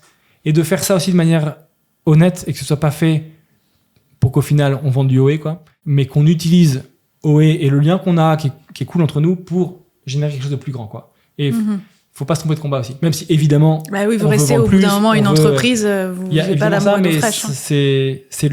C'est le bien par le bon. Le bon, c'est le moyen. Et donc, bien sûr. comment on utilise ça au profit du bien commun, tout en faisant en sorte que, quand même, ce projet-là, ce truc-là, soit robuste, durable, pérenne, puisse investir dans plus de vignes, etc. Donc, faut trouver le bel équilibre. Mais je veux pas qu'on se trompe de combat, quoi. Ok. On arrive à la fin de notre entretien. Mais avant ça, là sur la table, on a 2 bouteilles d'essence. J'aimerais que tu m'expliques un peu quelle est l'idée derrière ce projet des essences. Pourquoi ça a été lancé? Est-ce que vous vous êtes dit, bon ben voilà, on consomme un peu moins de vin, donc il faut qu'on ait quelque chose, une autre corde à notre arc. Quelle était l'idée? C'est le merge de plein d'idées. Comme souvent chez OE. Il y a une des réflexions dans le monde de l'impact, c'est que tu prends ton business model et tu le pousses à fond et tu vois ce qui se passe. Okay. Et qu'est-ce que tu en apprends? Est-ce qu'on veut que la terre entière consomme du vin tout le temps ou de l'alcool tout le temps? Pas forcément. Ce qui nous touche le plus, peut-être les rencontres qui sont faites autour du produit. Et donc, il y a des gens qui, pour X raisons, ne boivent pas de vin ou d'alcool. Et donc, qu'est-ce qu'on pourrait leur proposer? Il y a le sujet de faire des vins sans alcool. On pourra en parler. Moi, j'ai un bon ami qui me dit, franchement, mon frère a un problème d'alcoolisme et j'adore ce que vous faites. Et pour autant, j'arrive pas à adhérer à cause de ça. Et donc, voilà, je trouve ça assez touchant. Donc, il y a tout ça. Et après, il y a toute la réflexion autour de l'entreprise régénérative. Comment on peut régénérer et comment on peut en partager les fruits. Et donc là, l'idée, c'est que dans les domaines de nos vignerons et notre domaine, on plante des plantes pour régénérer les sols, la biodiversité. Et de ces plantes, de ces essences, on fait les essences d'OE, qui sont donc des sodas botaniques sans alcool, pétillants et bio. Essence d'OE parce que essence de plante, mais aussi parce que l'essence d'OE, c'est de prendre soin de la biodiversité des personnes. Et donc, il y a plusieurs bénéfices à ça. Donc, c'est des infusions pétillantes, donc tu as un peu le bénéfice santé d'une infusion. Tu as des compléments de revenus pour les agriculteurs. Et donc, ça, c'est un truc qu'on voudrait explorer. Comment on peut contribuer à redorer le blason de l'agriculteur et les vocations d'agriculteurs et mieux les financer. Il y a vraiment ce sujet-là, quoi. Tout est bio, c'est des plantes qui régénèrent les sols autour des domaines, dans les domaines, etc. Donc, il y a ce sujet-là. Les bouteilles sont réemployables, donc tu es sur le schéma le plus décarboné possible. Enfin, on a un peu un produit très complet qui reflète vraiment bien ce qu'est OE et qui change aussi des sodas qu'on peut boire de manière classique. Donc, c'est un peu ça l'idée. Vous l'avez lancé en janvier. En janvier pour le Dry January, hein. Ouais, et en fait, l'occasion, c'était le Syrah, parce qu'on a eu le Syrah Innovation Award. Okay. Et donc, l'idée, c'était Dry January. Voilà, donc on a lancé tout fin janvier, c'était tout juste. Et hyper intéressant de voir aussi, de faire un pas de côté, ou très cohérent avec le monde du vin. Et en même temps, c'est pas du vin, et c'est pas du faux vin, mais c'est lié à la filière vin, parce que c'est produit avec les fruits de la vigne, quoi. Mais, donc, très complémentaire, je trouve. Ouais. Et encore une fois, toujours en adéquation avec votre ADN de marque. Là, il y a feuilles de figuier, fleurs de sureau. Enfin, on reste sur le côté très naturel, quoi. Ouais, exactement. Et donc, au tout début, on a lancé racines, feuilles, fleurs. Pour les jours racines. En fait, ça fait. Le calendrier. Non, c'est pas sur la biodynamie, mais c'est pour célébrer un peu les 3 niveaux de biodiversité. Ok, très bien. Et après, d'autres viendront, etc. C'est très vivant, mais. Donc ça, c'est un projet c'est un produit qui est amené à rester. Ah ouais, c'est une ligne qui est amenée à rester. D'accord. Et après, nous, on itère tout le temps sur les recettes, on affine, plus de sucre, moins de sucre. Okay. On essaie de trouver les bons équilibres parce que c'est tout début, on découvre. Et passionnant, je trouve aussi de proposer à nos clients, il y a les vins, la régénération dans les vignes, il y a le fruit de la régénération. Et donc, en fait, on leur propose un peu un système, quoi. Absolument. Et c'est pas que j'ai du vin du Côte-du-Rhône et j'ai des sodas, mais ensemble, on génère quelque chose, et plus ces essences d'OE vont fonctionner, plus on va aller chercher des agriculteurs pour planter, faire de la polyculture et aller chercher d'autres choses. Donc, il y a vraiment un mouvement, quoi. C'est pas juste on a lancé un produit, on voit ce qui se passe. Et par exemple, sur les fiches producteurs, quand on voit, c'est le vin de, je sais pas, Laure ou Jacques, je dis des noms comme ça au hasard, est-ce qu'on peut directement acheter l'essence qui est produite dans leur dans leur domaine, ou c'est la combinaison de plusieurs... Non, pour l'instant, c'est la combinaison. Ok. Et il y a encore des choses qu'on est en train de planter en vue des essences, là, en ce moment. Mais c'est intéressant parce que c'est des collabs, au final, entre différents domaines, carrément. Donc très intéressant. Et en fait, ce qu'on a fait, c'est qu'on a screené tous les domaines. On leur a demandé toutes les plantes qu'ils avaient autour de leur domaine, ou dans les rangs, etc. Et de tout ça, on a pris avec une botaniste le temps de regarder qu'est-ce qui a vraiment du sens, qu'est-ce qui est comestible, et pour construire toutes les recettes. Donc c'est tout un travail passionnant, un peu de détective aussi, comme. Ouais, définitivement. Vous aimez bien Scooby-Doo, vous. Hein. Ouais, c'est un peu ça. Tu disais tout à l'heure que le vin désalcoolisé, vous y êtes pas allé. Qu'est-ce qui vous dérange dans le vin désalcoolisé? La vraie première chose, pour moi en tout cas, c'était on veut que tout ce qu'on fait soit vrai, beau, bien, un peu ce qu'on disait tout à l'heure, et on n'était pas 100% à l'aise sur le fait de faire du faux vin, même s'il y a plein de gens qui adorent ça, etc. Et franchement, aucun problème. Mais nous, on ne trouvait pas ça cohérent. Et que si tu veux boire autre chose que du vin, moi, j'avoue que je ne suis pas fan de faire du faux quelque chose. Et en même temps, la bière sans alcool marche très bien, le Coca-Cola zéro marche très bien. Enfin, ouais, et les steaks végétaux aussi. Donc, Ouais, carrément. Et donc, je vois très bien que c'est un marché qui va prendre, etc. Mais il y a ce truc-là de faire du faux quelque chose. Après, il y avait qu'aujourd'hui, dans ce qu'on a étudié, pour faire 1 litre de vin sans alcool, il faut 70 litres d'eau. Et sûrement que demain, ça changera. Hein, mais on n'était pas 100% à l'aise de faire ça. Plus, je crois qu'il faut rajouter du sucre, des choses, etc. Donc, voilà. Et après, on n'a pas trouvé au goût de choses qui nous matchent bien, etc. Et je suis convaincu que demain, il y aura des choses très bonnes. Et il y en a sûrement peut-être déjà. Hein, mais voilà. Tout ça réuni fait que on a préféré lancer ça, les sodas botaniques, plutôt que du vin sans alcool. Je trouvais que ça complétait mieux, ça nous sortait plus aussi. Non, je te demandais ça parce que vis-à-vis de l'exemple que tu as cité de ton ami qui a son frère qui a un problème avec de dépendance à l'alcool, parce qu'en fait, le vin désalcoolisé ou vin sans alcool, c'est une idée pourrie pour des alcoolodépendants, puisqu'en fait, ils se retrouvent avec le même geste. Ils se retrouvent avec, tu sais, c'est des gestes, c'est le verre. Ça reste du vin. Ça reste du vin, en fait, et ça peut faire replonger les gens dans l'addiction. Donc, en l'occurrence. Et tu perds pas le. Exactement, tu te déconditionnes pas, en fait. C'est intéressant. Donc, je trouvais que, par exemple, sur des problèmes sur des problématiques d'alcoolodépendance, c'est beaucoup plus malin, en fait, d'avoir des sodas. Puis, en plus, ce sont des sodas qui peuvent être, tu fais ta commande, je sais pas, pour ton week-end entre potes, tu peux prendre 6 bouteilles pour les enfants, par exemple. Ouais, tout à fait. Oui, exactement. Tu vois? Donc, je trouvais que c'était intéressant. Intéressant. Et j'avais une autre question à te poser. Est-ce que si on n'appelait pas ça vin désalcoolisé ou vin sans alcool, ça te poserait moins de problèmes de créer parce que tu disais un faux vin. Est-ce que la terminologie te rebute en elle-même? Je me demandais, est-ce que ça pourrait pas être intéressant de créer, tu vois, une nouvelle catégorie, parce que vin sans alcool ou vin désalcoolisé, à chaque fois, il y a quelque chose qu'on enlève. Et donc, on donne l'impression pas aux clients que c'est un sous-produit, mais qu'on leur donne un produit pas 100%, 100% fini, tu vois. Ouais, bonne question. En fait, concrètement, on fait du vin qu'on désalcoolise aujourd'hui. Oui. Après, il y a plein de méthodes nouvelles qui émergent, etc. Mais, donc aujourd'hui, c'est du vin distillation sans alcool. Sous vide, oui. Si c'était un sorte de jus de raisin, blablabla. Comme ce qu'a fait le vin.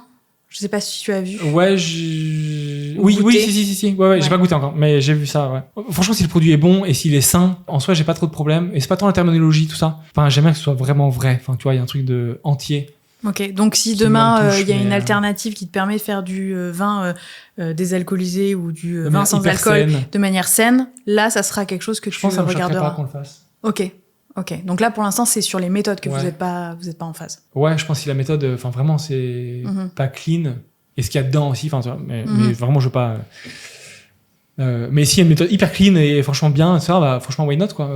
Je pense que d'ici 20 ans, ça sera possible. Certainement, franchement, certainement. Mais pas encore maintenant. Ok, très bien. Bon, bah écoute, Thomas, dernière question, et après, tu pourras partir. Je te laisse. Si tu avais un invité à me recommander pour un prochain épisode de podcast, donc si possible dans le vin et les spiritueux, qui serait-il ou qui serait-elle? Je dirais Delphine Domaine Émile Grelier, que j'ai mentionné rapidement tout à l'heure.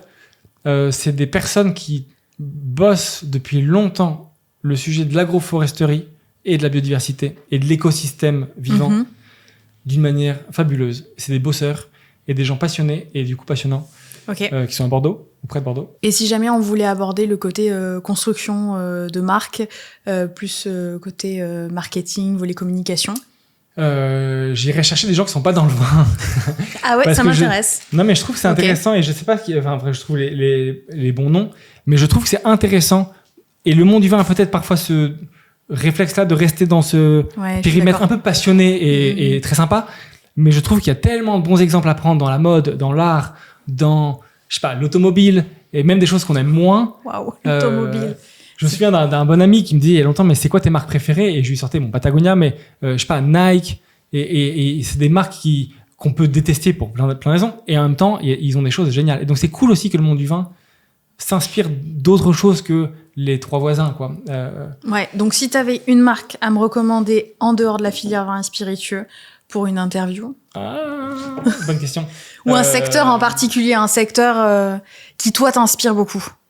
Eh ben, je prendrais nos voisins de chez We Dress Fair, qui sont dans la fringue, dans les vêtements, et qui, un peu comme nous, inspectent l'aspect filière et documentent et creusent et sortent des évidences et essayent de voir, ça c'est bien, on nous dit coton bio, ok, mais en fait le coton vient d'où? Et le bio là-bas, ça veut dire quoi? Est-ce que vraiment il faut mettre beaucoup plus d'eau ou pas? Enfin, et vont au bout du truc, quoi. Et je trouve que dans l'impact, il y a ce truc-là, parfois on peut avoir des fausses bonnes solutions.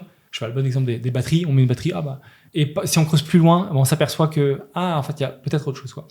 Et je trouve que c'est des gens passionnants, ils sont à Lyon, en fait, et de fait, ils construisent aussi une marque, et ils vont jusqu'au bout, et c'est aussi une start-up, et ils sont aussi en train d'itérer sur plein de choses. Voilà, et après, je pense qu'il y a plein d'autres bons exemples dans des produits peut-être plus food, etc. Mais je trouve cool pour le vin, encore une fois, de sortir de ça, et d'aller voir, d'aller dans les musées, enfin, encore une fois, d'ouvrir ses chakras. C'est super important. Et se confronter même à des choses qu'on aime moins, et se dire, qu'est-ce que je déteste? Ok, je vais aller voir, en fait. Ouais. Et ça, je trouve hyper intéressant. Moi, j'aime bien marcher comme ça. C'est-à-dire, ce serait quoi le vrai contre-exemple? Ok, qu'est-ce que j'en apprends? Qu'est-ce qu'ils font de bien, en fait, quand même? J'aime bien avoir ces réflexions-là aussi. Ok, super intéressant. Écoute, merci pour tes questions. Merci à toi pour avoir répondu à toutes ces questions. C'était absolument passionnant.